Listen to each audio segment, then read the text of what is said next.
Cash కొట్టు sarpanch post పట్టు. ఒక దగ్గర పంచాయతీ పరిధిని బట్టి రేటు, ఇంకో దగ్గర సర్పంచ్ పదవికి వేలం. ఇది పల్లెల్లో నడుస్తోన్న ట్రెండ్.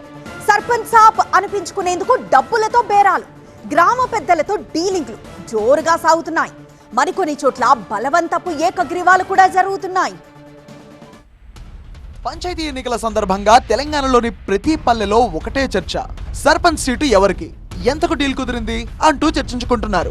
వీలైతే డబ్బులు పెట్టి కొందాం, లేదంటే బెదిరించి పదవి సాధిద్దాం అన్నట్టుగా స్థానికంగా ఉన్న కొందరు బడా నేతలు, పైసలున్న కొంతమంది పెద్ద మనుషులు వ్యవహరిస్తున్నారట. ఇలా ఈ పల్లె ఆ పల్లె అని తేడా లేదు.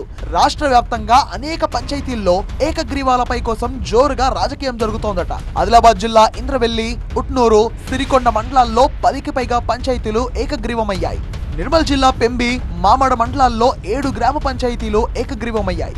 ఆదిలాబాద్ జిల్లా ఇంద్రవెల్లి మండలం తేజాపూర్, వాల్గొండ, సిరికొండ మండలాల్లోని రాయిగూడ, సిరికొండ, కుంటగూడ, రిమ్మ, కన్నపూర్తో పాటు ఉట్నూరు మండలంలోని గంగాపూర్ సర్పంచ్ స్థానాలు ఏకగ్రీవమయ్యాయి. నిర్మల్ జిల్లా పెంబి మండలంలోని పసుపుల, జంగుగూడ, రామ్నగర్, కోసగుట్ట, కిష్టానాయక్ తాండా గ్రామ పంచాయతీలు ఏకగ్రీవమయ్యాయి.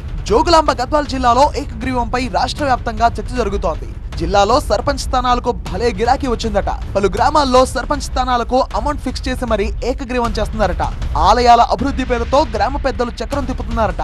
గద్వాల మండలం కొండపల్లి సర్పంచ్ పదవిని 60 లక్షలకు ఓ సీడ్ ఆర్గనైజర్ ఒప్పందం చేసుకున్నారట.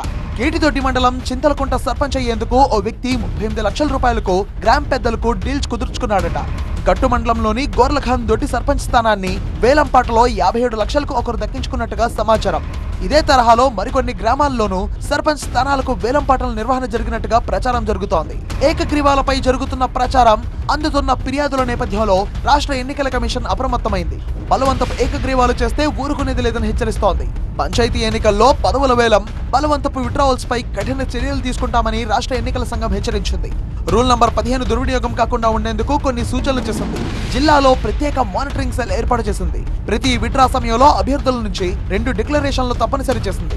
నామినేషన్ల తర్వాత ఒక్క అభ్యర్థి మాత్రమే మిగిలితే ఫామ్ X సిద్ధం చేయాలని రిటర్నింగ్ ఆఫీసర్ ను ఈసీ ఆదేశించింది. ఆర్ఓ పంపిన సమాచారాన్ని జిల్లా అధికారి అదే రోజు ధృవీకరించాలి.